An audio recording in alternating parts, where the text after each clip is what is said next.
notifikasi kat atas Alright. Okay, Assalamualaikum warahmatullahi wabarakatuh kepada tuan dan puan rakan-rakan semua. Saya ucapkan selamat petang. Apa khabar hari ini? Jadi hari ini sebagaimana yang dijanjikan, janji yang tertunda. Bukan tertunda, memang jadualnya 5 hari bulan. Tapi hari itu ingatkan terawal lah rupanya. Memang kita dah ikut on time. Okay, hari ini saya dengan Cik Faizal. Cik Faizal apa khabar? Cik Faizal? Ya, saya. Okey. Jadi bersama-sama saya hari ini adalah Encik Faizal. Encik Faizal ni sebenarnya saya tak pernah jumpa. Pernah jumpa ke? Tak pernah jumpa?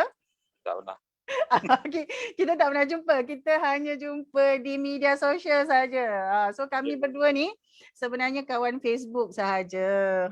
Jadi nak ceritanya hari ini kita kata perbualan kita santai saja. Kita akan dengar apakah pengalaman-pengalaman dan juga apakah inspirasi yang kita boleh ambil lah. Yang mana Cik Faizal boleh share, Cik Faizal share. Yang mana rasa you want to keep it as secret tu, keep lah as secret. Boleh. Okay. Okey, jadi sebelum tu saya rasa kita teruskan saja. Jadi kepada rakan-rakan yang berkesempatan boleh join kita sama-sama, dan kalau rakan-rakan yang menonton selepas daripada sesi ini pun tak apa, kerana kita yakin bahawa ia masih lagi relevan untuk dijadikan rujukan dari masa ke semasa. Jadi untuk tu Encik Fazal hari ni dari mana ni? Saya sekarang ni bersiaran dari rumah saya di Taman Puncak Jalil, KL. Dia dekat Taman Puncak Jalil je.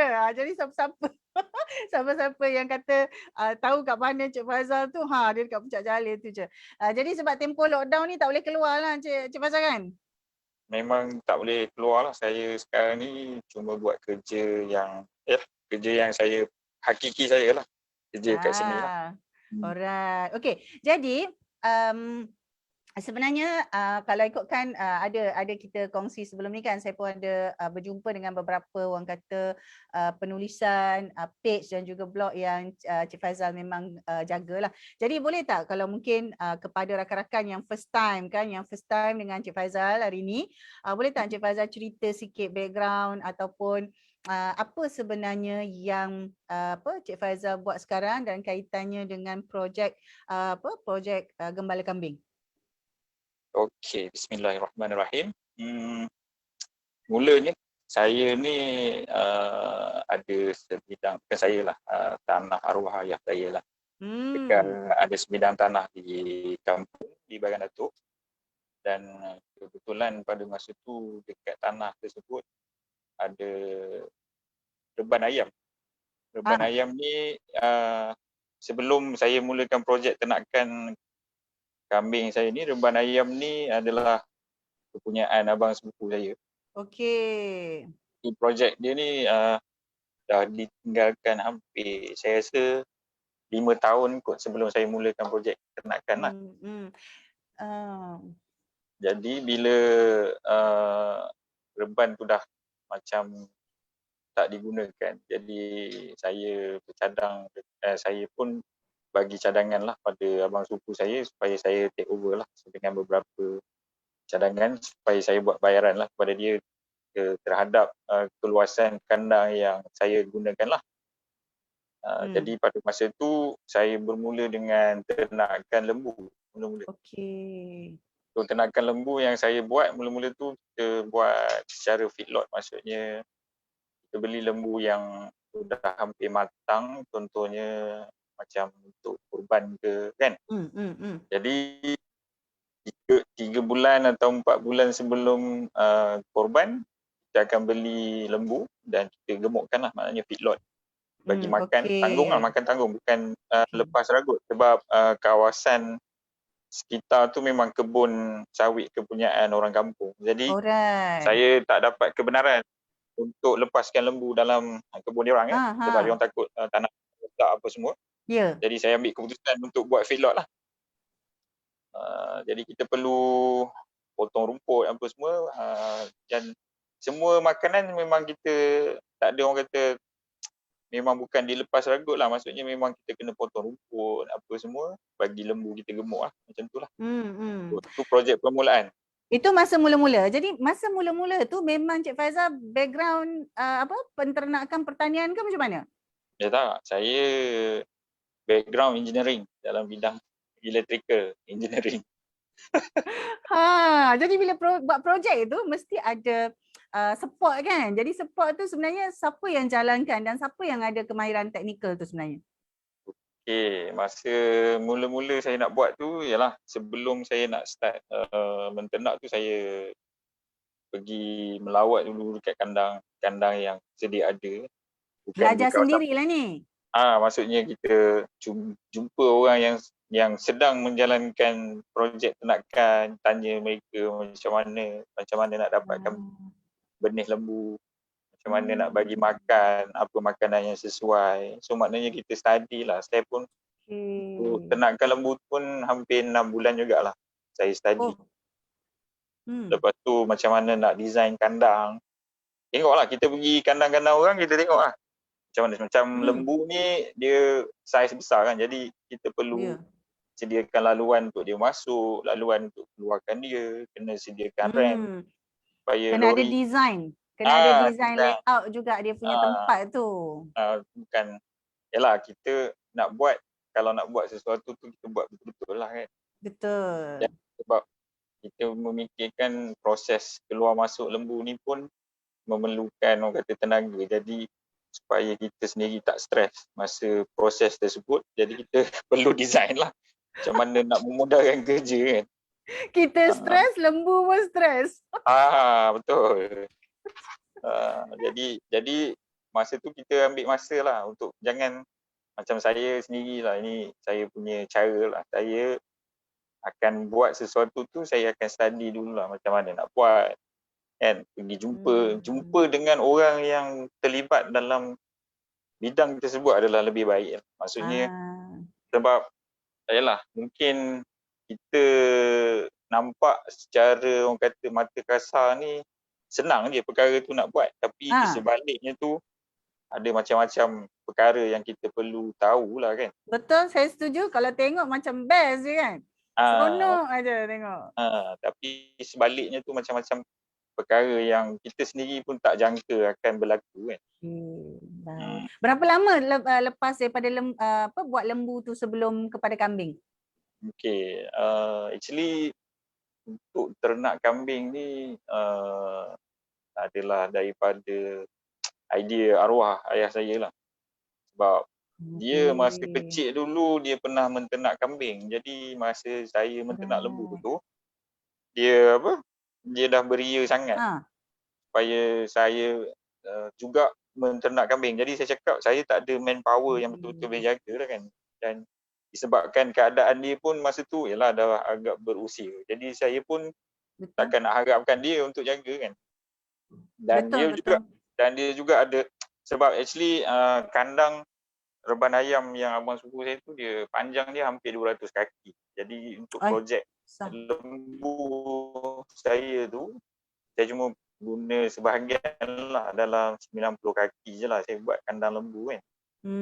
Dan ada lagi sebahagian yang saya tak gunakan. Jadi dia bagi cadangan kat saya, okey, sebahagian lagi ni kita ubah sesuai jadikan kandang kambing lah. Tapi saya cakap saya tak mampu untuk hire pekerja untuk buat projek kambing pada masa tu kan. Jadi simpan dululah cita-cita tu kan. Tapi dalam masa yang sama saya dah mula study lah macam mana nak ternak kambing, apa baka yang sesuai. Lepas tu yalah, apa orang kata masalah-masalah yang akan dihadapi. Macam tu lah saya dah mula start perlahan-lahan lah. Tapi tak ada bagi tahu dengan dia lagi lah kan. Selepas 2 tahun juga saya menternak lembu, sebab masalah saya dalam ternakan lembu ni sebab masalah pekerja lah.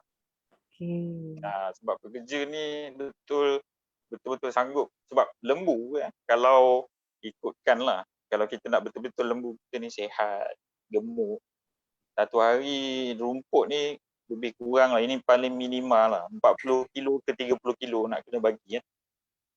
So kalau kita ada 20 ekor satu hari, kalikan je lah. Kalikan je lah berapa ratus kilo kita nak kena angkut satu hari kan. Itu saya pun siap ada beli chopper, ambil pelepas sawit, kita chop, bagi kambing lembu makan semua kan. Jadi kalau dengan orang kata kerja yang ada tu, saya nak tambah lagi dengan projek kambing, memang saya rasa kerja saya akan lari malam Tak cukup kan. lah. Betul. Jadi saya 2 tahun tu memang saya tumpukan sepenuhnya dengan ternakan lembu, tapi bila pekerja saya dah tak sanggup nak buat apa semua, so saya terpaksa stop lah ternakan lembu dan saya study dan mulakan ternakan kambing lah. Jadi bila bila dengan kambing ni, adakah dia lebih, yelah kambing kan kecil sikit. Adakah disebabkan kambing tu pekerja okey ke macam mana ke? Tak, saya Ada cari pekerja lain lah, sebab pekerja yang sama tu dia dah macam tak berminat dengan ternakan ni. Jadi saya cari pekerja lain, dan dalam masa yang sama saya gunakan channel ayah saya lah untuk sembang dengan orang kampung, minta kebenaran nak masukkan kambing apa semua kan. Jadi alhamdulillah dia orang pun bagi kebenaran, sebab kambing ni dia tak terlalu berat, jadi tak akan rosakkan tanah apa semua, dan kita boleh buat secara lepas ragut lah. Tapi walaupun kita buat lepas ragut, kita minta kita punya staff untuk follow kambing kita pergi ke mana-mana lah. Contohnya sekarang yang kita buat, kita akan lepaskan kambing kita lebih kurang 4 jam. Maksudnya lebih kurang dalam pukul 2.30 atau pukul 2. Kita dah start lepaskan sehinggalah pukul 6 atau 6.30 lah baru kambing balik lah. Cik Faizal, Cik Faizal, sebelum tu bercakap pasal kambing ni, saya bukan apa sebab saya pun orang kampung juga. Ni nak kena declare ngaku ni orang kampung juga, duduk dekat kawasan Bagan Datuk juga. Siapa yang memang duduk kat kawasan Bagan Datuk mesti tahulah Simpang 4, Parit 21, Batu 13, Hutan Melintang. Itu kawasan memang kampung tempat saya duduk lah. Dan ayah saya memang selalu kalau pergi masjid Parit 19. Jadi memang kat situ dia pergi. Jadi saya nak ceritanya, ayah saya dalam sepanjang saya hidup ni, saya pernah tengok ayah saya 3 kali buat projek kambing. Tapi dia dia macam ala-ala feedlot tadi lah. Biasalah orang kampung kan. Jadi macam ayah saya masa tu pernah bela, jadi dia suka, dia seronok lah dengan mak. Jadi buat projek. Jadi sepanjang saya hidup sampai sekarang ni 44 tahun ni, adalah 3 kali saya tengok ayah saya kan. Jadi bila saya tengok tu, saya kata kambing ni seronok lah, seronok dengan sebab kambing ni apa orang cakap, tapi ayah saya sebab dia sikit saja. Maksudnya satu kandang tu paling banyak pun tak silap saya dalam 20 ekor, jadi tak banyak. Dan dia tak lepas-lepas pun. Dia tak lepas. Jadi dia memang letak dalam kandang petang-petang. Orang Jawa panggil ngarit kan? Ngarit. Ngarit rumput. Ngarit, pergi ngarit petang-petang kan. Lepas tu bawa balik, cukupkan sampai besok. Jadi tiap-tiap petang pukul 2, pukul 3, kalau tak adik saya, ayah saya akan keluar ngarit, bawa kan untuk makanan kambing besoknya. Jadi bila saya tengok tu, saya kata kambing ni antaranya dia adorable lah. Maksudnya kita pegang-pegang macam seronok lah kan. Tapi dia boleh juga dijadikan macam projek kecil oleh penduduk kampung kan. Jadi kalau macam tu, kalau dalam keadaan macam tu, bila Encik Faizal buat dia sebagai projek yang besar macam tu, bagi saya besar lah kalau dia dah banyak kan. Selalu yang saya tengok kecil-kecil ni, paling banyak yang saya pernah tengok ayah saya tu macam tu lah. Paling banyak pun tak ingat saya tak sampailah 20 ekor sebab biasa dia akan segera nak duit. Sebab ini macam projek runcit kan. Jadi besar sikit, ada je orang nak beli, dia jual. Kalau yang kalau yang memang ada nak makan sendiri tu, memang dia dah tahu ready kan yang mana satu. Jadi bila tengok dalam keadaan macam tu, bila Encik Faizal tengok tu, apa kelebihannya dengan apa tu orang kata kambing yang nak lepas ragut ni berbanding dengan kambing yang memang duduk dalam kandang je?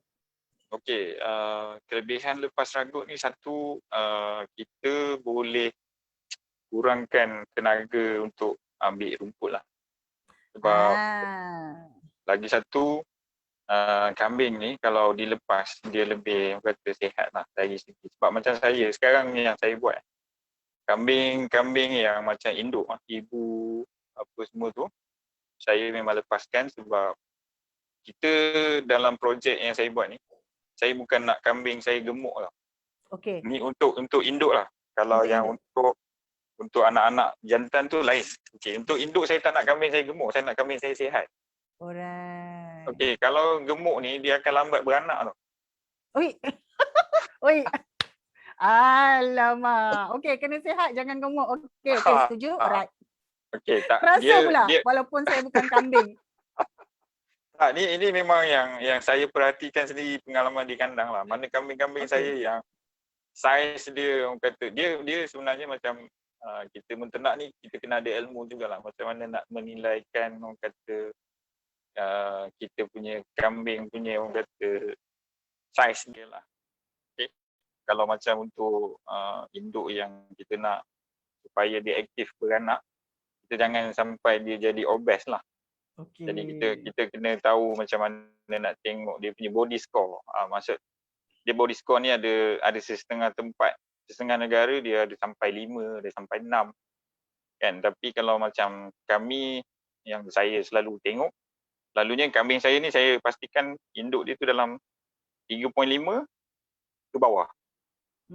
Body score dia lah. Jadi maksudnya induk ni ada 2 kan? Satu yang memang jantan, satu betina macam tu? Betul. Ya betul, jantan dan betina lah. So jadi kalau induk betina ni memang saya pastikan lebih daripada 3.5.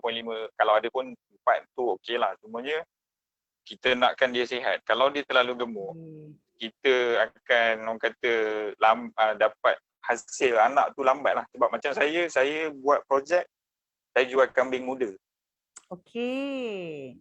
Saya tak jual kambing untuk projek akikah ke apa, kurban ke tak. Okey. Memang ramai banyak permintaan, tapi saya punya target saya nak ternak kambing ni supaya boleh hasilkan anak dalam masa tempoh selang masa 6 atau 7 bulan. Contohnya dia beranak hari ni, 7 bulan lagi saya nak dia beranak lagi.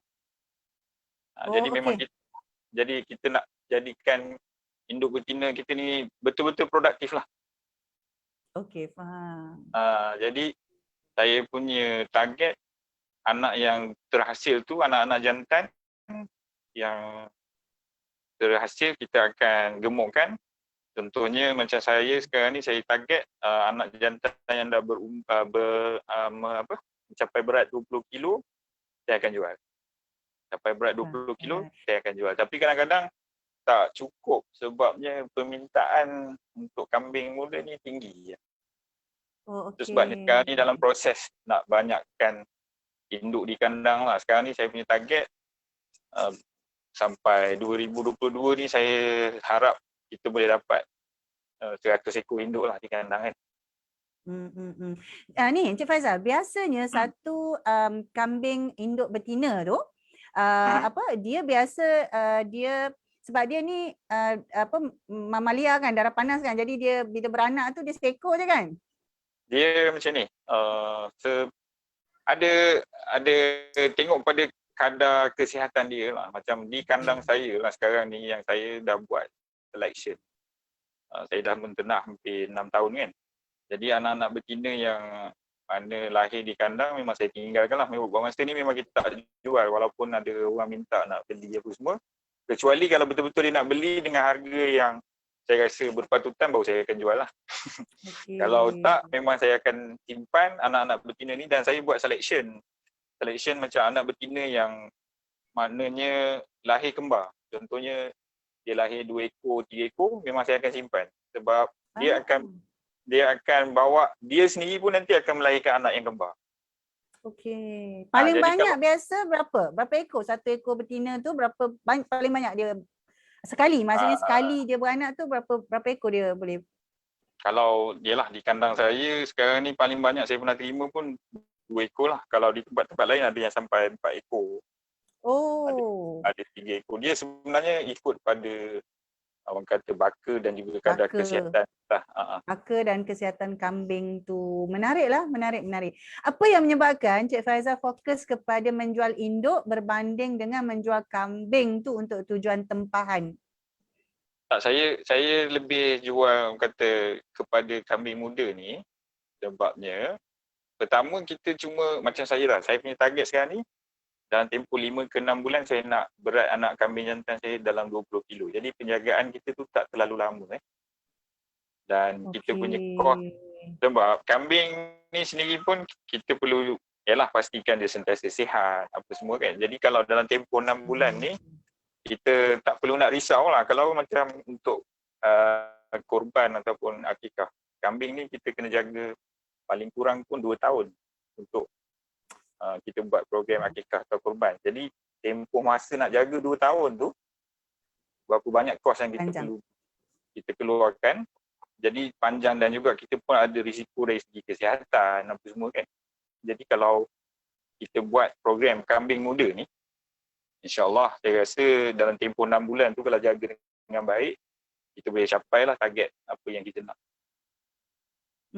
Jadi biasanya pelanggan yang beli kambing muda ni, mereka ni yang memang beli banyak-banyak atau memang beli untuk kegunaan sendiri ke, kegunaan khusus ke, macam mana biasanya Encik Fazal?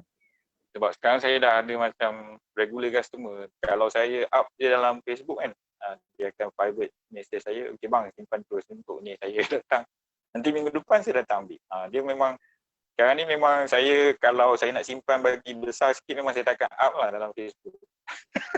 Okey, faham. Sebab Jadi sekarang ni kalau boleh dia pun tak nak beli kambing yang berat-berat sebab kalau berat nanti dia kena keluar modal yang tinggi kan macam tu. Macam saya pula, saya kalau boleh memang nak kambing muda saya ni berat lebih kurang dalam 20 kilo. Sebabnya kalau 20 kilo ni sebab saya jual kepada customer saya menggunakan sistem timbang. Faham?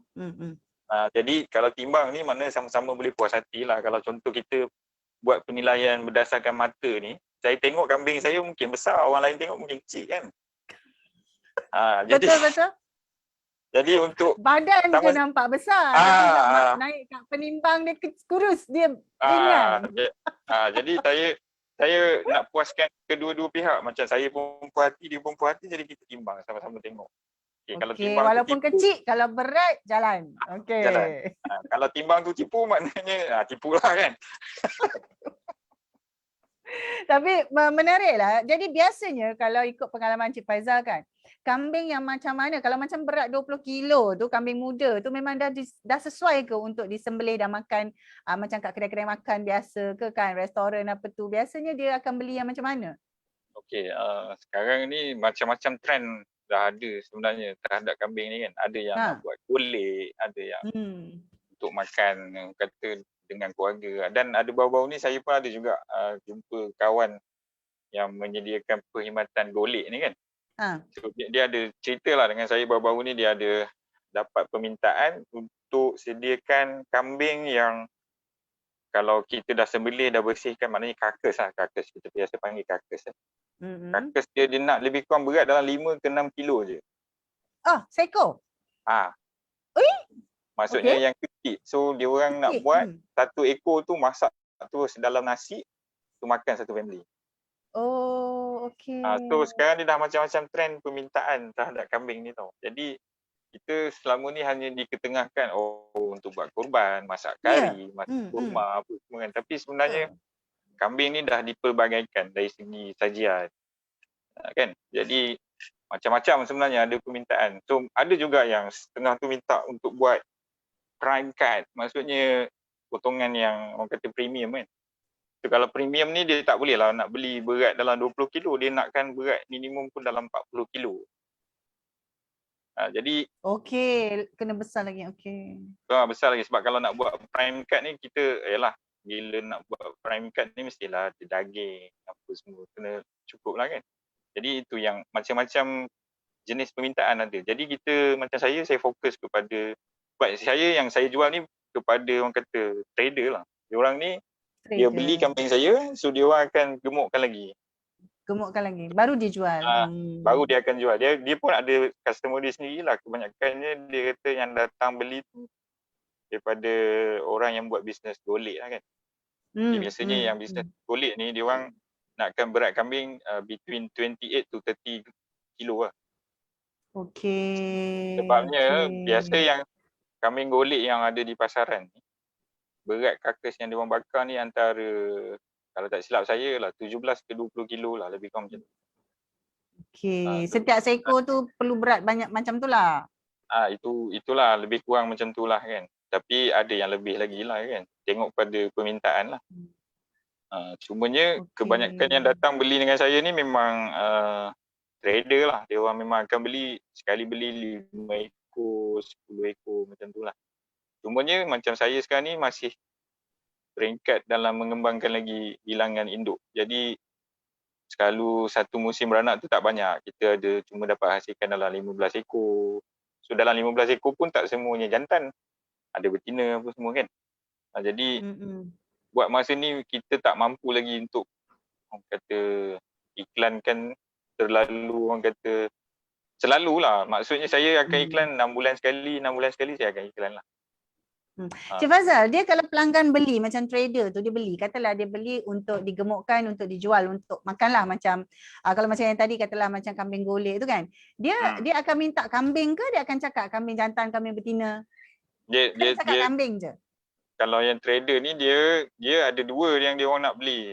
Saya sama ada saya akan jual induk yang dah orang kata apa pencen lah, induk pencen, maknanya induk Dah tak yang saya rasa produktif dah lah. kalau Dah tak katakan saya nak produktif dah. tak produktif maksudnya dia punya orang kata sela beranak dia pun dah hampir setahun baru nak beranak lagi. Saya rugilah. Alah, kesian dah monopause. Dia sebenarnya kambing ni kalau ikut pengalaman di kandang ada yang dah sampai umur 8, 9 tahun masih beranak lagi. Cuma Lama juga. sela masa dia tu dah hampir orang kata panjang lah. Maksudnya dia tak boleh nak beranak selalulah. Macam sekarang ni yang macam ada di kandang saya ni, kalau ikutkan rekod setiap 6 atau 7 bulan dia akan beranak lagi. Setiap 6 atau tapi kita kena susun lah jadual dia betul-betul. Maknanya bila tempoh dia nak menyusukan anak, seberapa lama, masa bila kita nak boost up dia punya vitamin ke apa ke semua kan. Jadi masa tu kita nak pastikan supaya 6 bulan lagi atau 7 bulan lagi dia boleh beranak. So macam tu lah. Faham. Jadi kalau yang beli ni dia memang dia akan ada spesifik lah, dia akan sebut sama ada dia nak jantan atau betina, dia memang sebut lah. Macam yang saya punya customer ni dia dah tahulah macam yang saya nak jual ni memang akan anak jantannya lah. Dia pun kadang-kadang cubalah nak beli anak betina tapi memang saya tak jual lah buat masa ni. Okay. Dan kalau kata dia pun akan tanya saya ada tak kambing-kambing yang dah pencen ke kan. So dia pun akan beli jugalah dengan saya. Okay. Dia kan tapi actually ni Encik Fazal, kalau katalah kan macam ada kawan-kawan kita kat luar sana, mungkin bukan untuk kita lah, mungkin bukan untuk kita, mungkin untuk generasi akan datang kan, kita tak tahu kan, tapi apa sebenarnya yang orang kata masa depan yang kita boleh lihat kalau dalam konteks penternakan macam ni. Jadi kalau macam Encik Faizal dah pernah buat lembu, sekarang buat kambing, mungkin secara khususnya kalau penternakan dari segi haiwan pedaging ni kan. Dia kalau dalam pertanian, kalau bab-bab bela yang macam ayam, itik tu dia dah kategori lain. Dia ada kategori-kategori dia lah. Saya pun tak adalah fasih sangat, tapi yang saya tahu dia memang ada kategori-kategori lain lah. Jadi apa yang Cik Fazal nampak lah kalau macam ada yang keadaannya macam Cik Fazal, contohlah kan mereka mungkin mewarisi, mungkin dalam sebuah keluarga tu mewarisi satu bidang tanah kan. Jadi daripada tak dijalankan apa-apa, tak buat apa-apa, ataupun daripada hanya untuk dijual begitu saja, apakah yang orang kata kita boleh, Cik Faizal boleh kongsikan idea-idea supaya hartanah di luar kawasan bandar, terutamanya tanah yang berstatus agriculture, pertanian ni, boleh boleh dioptimumkan lah, boleh digunakan sebaiknya. Ada tak yang Cik Faizal boleh sharekan dengan kawan-kawan kita? Okey, kalau dari segi ternakan, contoh macam kalau kita nak buat ternakan kambing ni kan, yang saya nampak kita punya negara ni setiap tahun mengimport beribu-ribu ekor lah. Tak kira lah kambing ke lembu ke, memang kita masih lagi tak cukup dari segi penghasilan untuk kegunaan rakyat negara kita lah. So kalau kita di kampung ada 1 ekar tanah pun, sebenarnya kalau kita tak ada orang kata tanah yang luas untuk dilepaskan. Sebab macam saya ada dapat kebenaran daripada orang kampung kan. Kalau kita menternak macam yang Puan Aminah cakap tadi, kita boleh pergi ngarit lah. Maksudnya pergi Sabit. dari 1 ekar. Oh. Okey, untuk 1 ekar tu kalau betul-betul nak orang kata digunakan untuk ternakan, kita boleh buat dalam suku ekar tu untuk buat kandang, dan sebahagian lagi maknanya 3 suku ekar tu kita boleh gunakan untuk tanaman rumput. Okay, sebab macam sekarang ni yelah, mungkin ada setengah orang mungkin tak benarkan kita untuk ambil rumput dekat kebun dia ke apa kan. Betul. Tapi kalau katakan kita betul-betul berminat, saya sarankanlah mulakan dulu dengan menanam rumput ataupun tumbuhan-tumbuhan yang boleh diberi kepada ternakan. Jadi bila jadi sesuatu perkara berkaitan dengan makanan, sebab makanan ni very essential lah untuk ternakan, sebab kita tak boleh nak bergantung harap dengan pellet. Sebab pellet pun sekarang kalau kita tengok harga pun semakin meningkat. Jadi kalau nak buat ternakan kambing ni sebenarnya pasaran tu sentiasa ada, tak perlu risau. Cuma peringkat permulaan ni ialah orang tak kenal ke apa ke, itu bukan masalah yang besar ataupun isu yang besar, terutamanya bagi golongan-golongan muda sekarang ni. Dia orang selalu menggunakan sosial media ni kan, media sosial ni, jadi tak jadi masalah untuk kita kenalkan diri kita dan apa yang kita buat. Jadi benda tu saya rasa tak ada menjadi isu sangat lah. Cumanya bekalkan diri dengan ilmu lah. Maksudnya belajar dulu macam mana nak menternak, apa yang perlu ada, apa yang perlu buat, macam mana nak buat, apa semua. Itu saya rasa lebih utama lah. Tapi kalau katakan betul-betul berminat untuk buat ternakan ni, buat. Sebabnya ada beberapa orang kawan saya walaupun dialah tidak mempunyai modal yang besar, dia orang cuma buat kandang ni daripada kayu-kayu hutan je pun. Pergi dekat hutan tu ambil sikit tebang, ambil batang pinang. Very simple lah. Tak perlu pun. Sebenarnya dalam ternakan ni lah, ini yang saya nak bagi tekanan lah pada siapa-siapa yang nak mula lah. Kandang tu tak payah nak buat fancy lah, sebab bukan kita yang nak tinggal ternakan. Yang perlu fancy ternakan kita. Fancy ternakan kita. Ternakan kita mesti sihat, mesti cantik. Orang datang bukan nak beli kandang, orang datang nak beli kambing. Jadi kadang-kadang setengah orang ni buat kandang tu macam banglo, macam dia sendiri yang nak tinggal. So bila dah buat kandang, modal dah habis beratus ribu, berpuluh ribu. Jadi kambing ni dia akan beli kambing yang orang kata asal bentuk kambing ni udahlah. Asal rupa kambing je udah. Kita tak nak. Kalau kita nak buat breeding, maksudnya ternakan untuk breeding ni, saya sarankan beli baka yang betul-betul berkualiti lah. Sebab breeding ni bukan kita nak gemukkan, kita nak dapat hasil daripada anak kambing tu kan. Jadi kalau kita beli baka pun lebih kurang je, nanti hasilnya pun lebih kurang lah.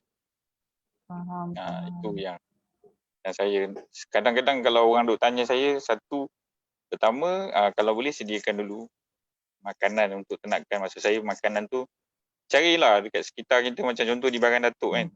Bagan Datuk ada yang membuat perusahaan tempe, ada yang buat perusahaan goreng keripik pisang ke apa. Tu semua kulit-kulit pisang tu semua boleh jadikan ternakan punya makanan. Kulit ubi, daun ubi, tu semua tengok persekitaran kita macam mana. Lepas tu kalau tak ada, susah sangat, tanam rumput. Belajar, tanya dengan orang apa rumput yang nak saya tanam, apa benda, macam mana nak jaga rumput. Lepas tu buat kandang, buat sesimpel yang janganlah simple sangat. Maksudnya bolehlah untuk kita sendiri naik dan juga ternakan kita boleh berlindung daripada panas dan hujan kan. Janganlah terlalu simple. Jadi modal untuk orang kata permulaan tu tak perlu jadi besar lah. Maksudnya kita perlu belanja yang besar dalam mencari induk ataupun baka di kandang itu. Itu yang lebih penting.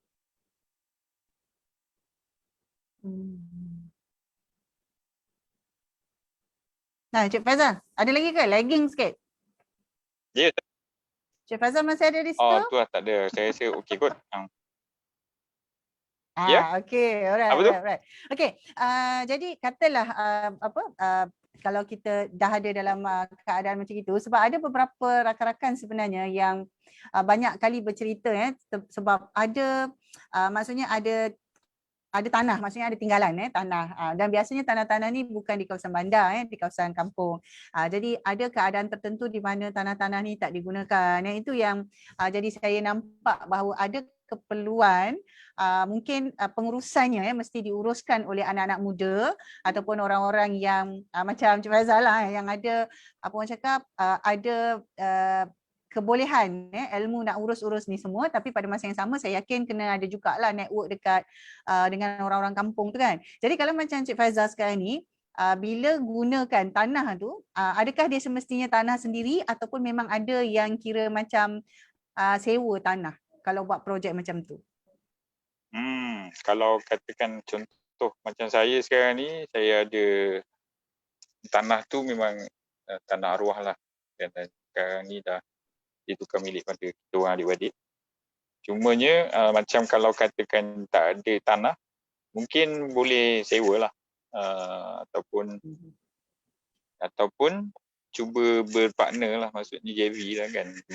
Cuma kalau nak JV ni kena hati-hati, kita kena tengok dululah macam mana projek yang dia buat, apa yang sedang diusahakan. Contohnya macam saya sekarang, kita memang fokus untuk bangunkan kambing pedaging, dan sekarang ni memang kita tengah fokus guna pejantan baka bor lah. Tapi modal agak terhad, kita tak tukar semua induk betina kita pada baka bor. Kita cuma gunakan induk yang sedia ada. Cuma kita beli penjantan sajalah, penjantan bor, supaya anak-anak yang terhasil tu boleh dapat kata yang lebih baik lah, maksudnya dari segi kadar pembesaran dia lebih cepat. Ni Encik Faizal, kalau macam perusahaan apa penternakan macam ni, ada tak orang kata agensi pertanian ke yang ada yang boleh memberi bantuan khidmat nasihat ke, network ke, macam mana ke? Ada tak? Ada dekat, kalau kita memang sentiasa berhubung rapat dengan ni lah, Jabatan Veterina lah.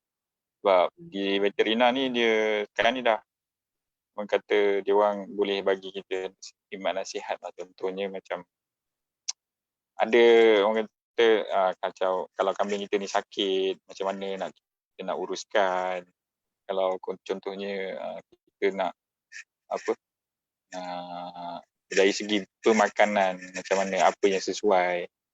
Tapi kita tak bolehlah nak bergantung harap 100% pada pihak veterina saja, sebab kita sendiri pun kena usaha untuk tingkatkan ilmu. Walaupun kita ni menternak, nampak macam lekeh je kan. Tapi kalau cuma menternak je, tak ada ilmu, memang takkan jadilah kan. Contohnya, macam yang saya cakapkan tadi, kalau kita nak dapatkan berat anak kambing jantan dalam tempoh 5 bulan ataupun 4 bulan, kita nak berat dia lebih kurang 20 kilo. Apa yang perlu, step-step yang kita perlu buat lah. Peringkat menyusu apa yang perlu, peringkat cerai susu, apa nak bagi makan macam mana kan. Contoh macam dulu kan, saya kalau anak kambing yang umur 2 atau 3 bulan, saya dah lepaskan ragut semua, ikut je ibu dia pergi meragut kan. Tapi hasilnya saya tak dapat berat 20 kilo tu dalam tempoh yang saya nak kan.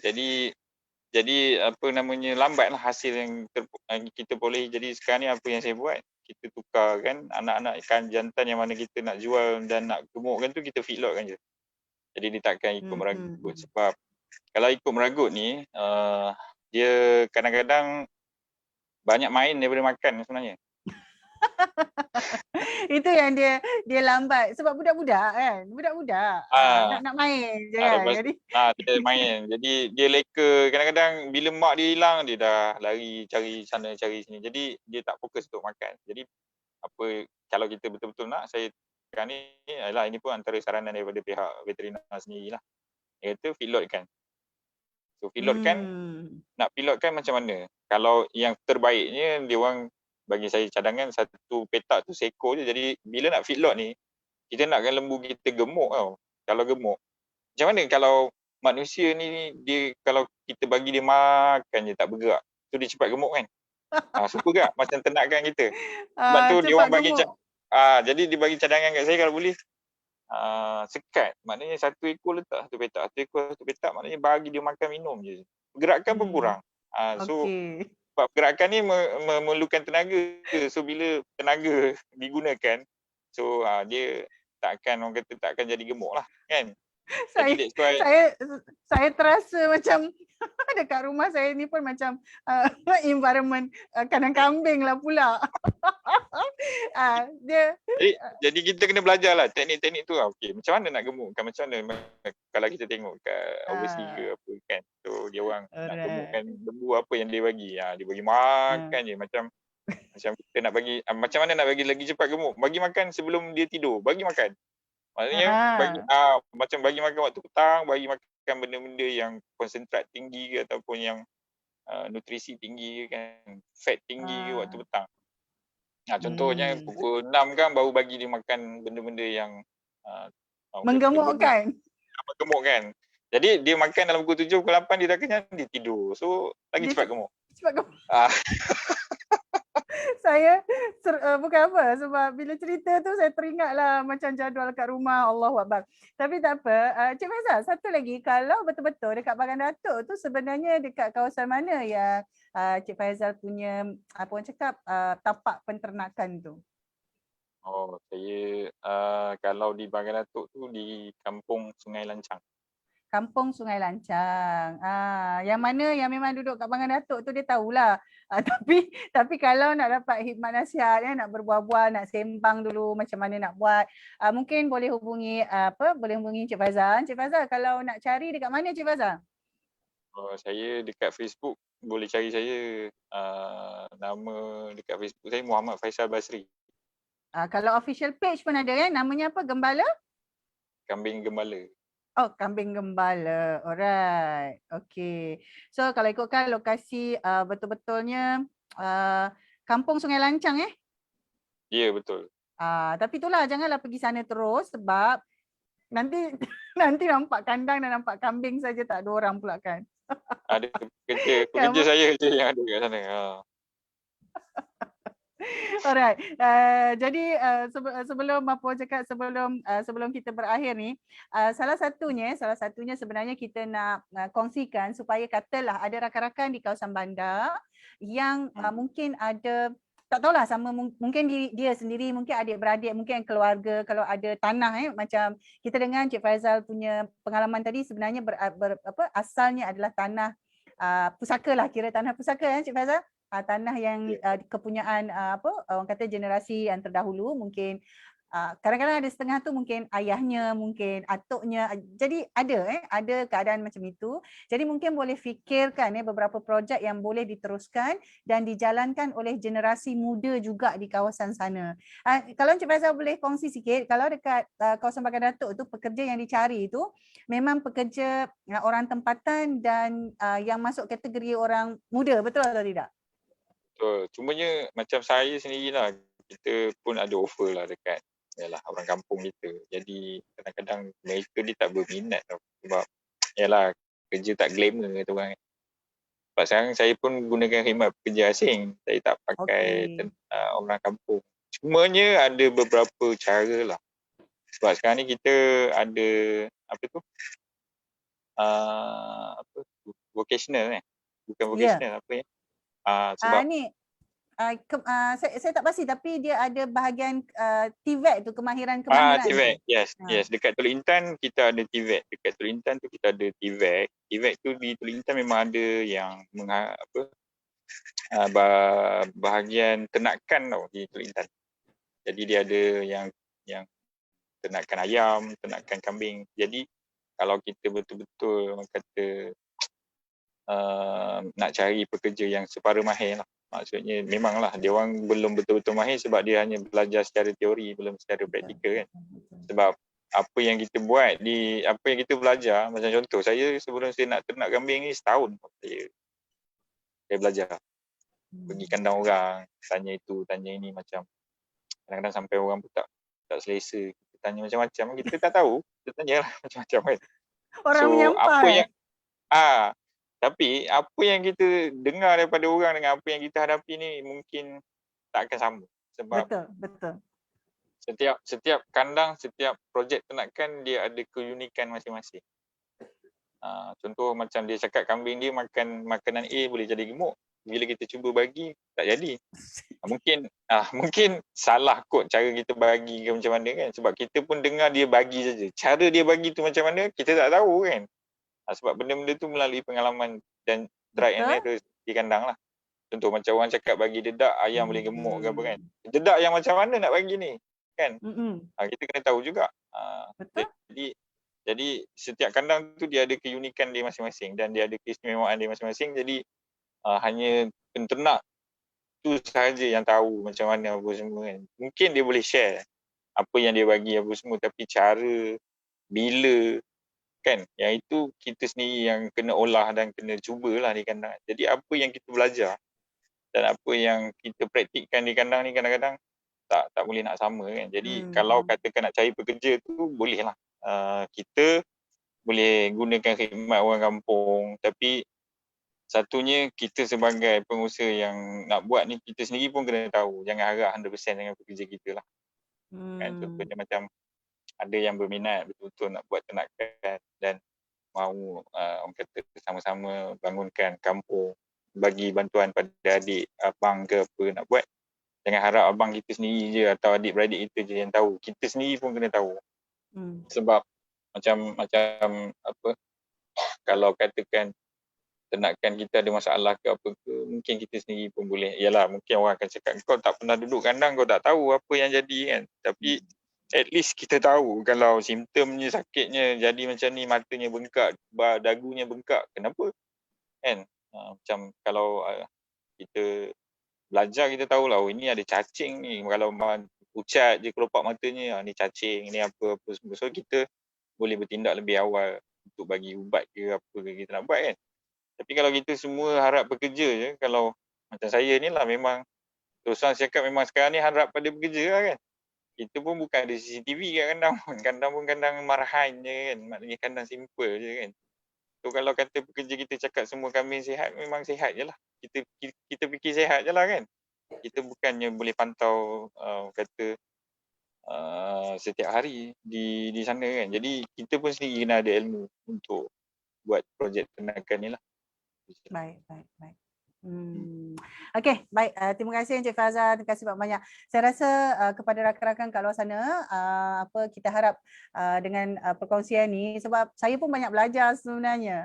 Jadi kita sama-sama sebab kalau tengok sekarang macam InScan sendiri memang memang menggalakkan, dia ada satu program nama dia ACID kan, agriculture tu kan.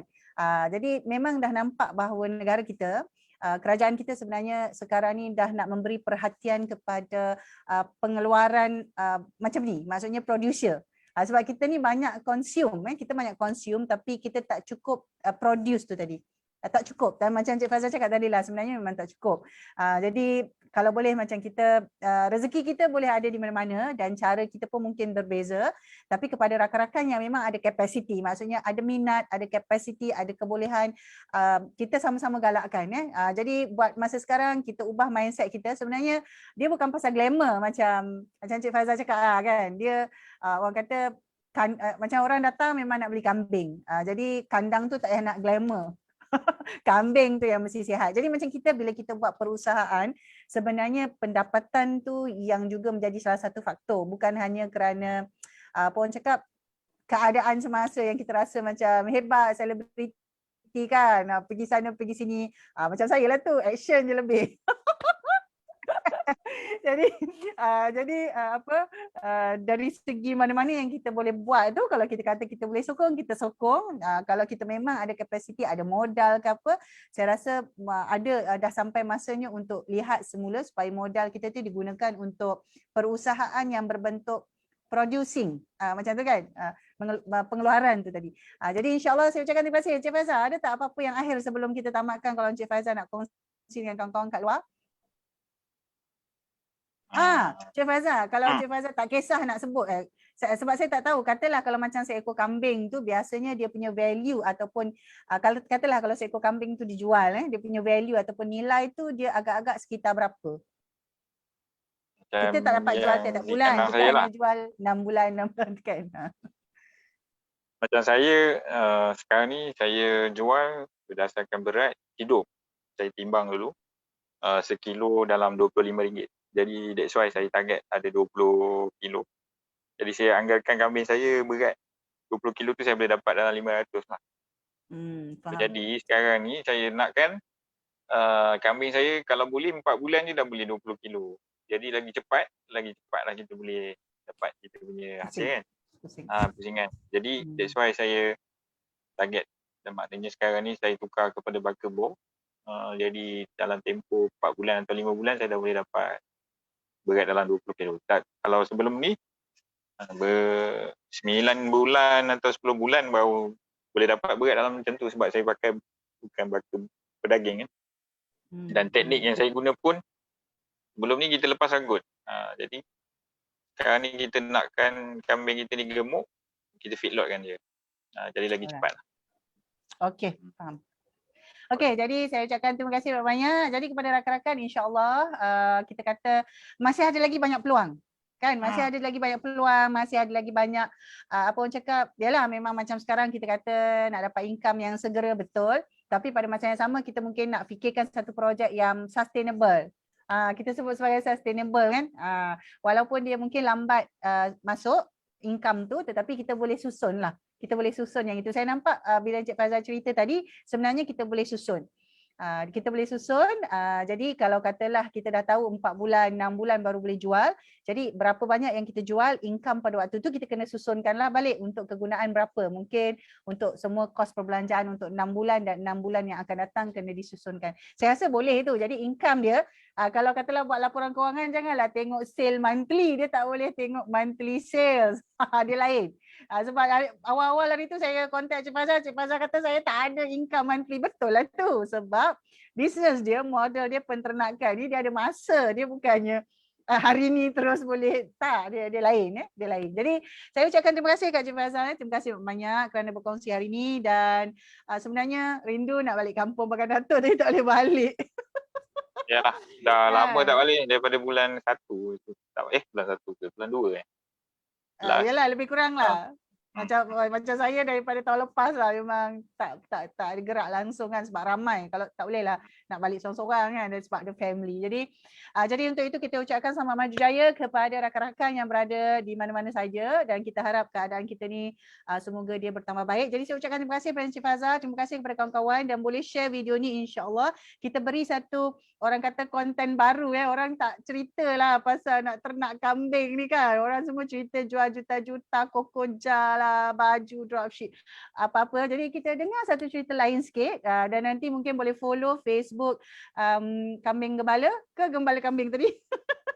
Kambing Gembala. Kambing Gembala dan juga boleh follow Facebook Encik Fazal. Sekali-sekala tu seronok lah tengok kan. Ada video-video yang macam pendek tu seronok lah sikit nampak kambing tu ramai-ramai kan. Okey, jadi untuk itu terima kasih Encik Fazal. Mungkin Encik Fazal lepas ni boleh tunggu sekejap. Tapi kepada rakan-rakan dekat Facebook saya ucapkan terima kasih. InsyaAllah kita jumpa lagi besok seorang lagi. Besok ni Encik Fazal, kita ada seorang rakan kita memang yang ini memang beliau tinggal di Bagan Datuk, Ustaz Aizuddin. Orang biasa panggil dia Ustaz, saya je yang tak panggil dia Ustaz sebab beliau sebenarnya merupakan salah seorang imam di Masjid Parit 19 tu lah, yang masjid yang ayah saya selalu pergi tu. Jadi pada masa yang sama dia ada perusahaan dia iaitu minyak kelapa dara. Jadi besok insya-Allah kita akan bawakan kepada kawan-kawan kita tentang apa perusahaan pengalaman apa yang sedang dijalankan oleh Encik Aizuddin besok petang jam 4. Okey, jadi untuk itu terima kasih Encik Fazal. Assalamualaikum kepada semua, insya-Allah kita jumpa lagi.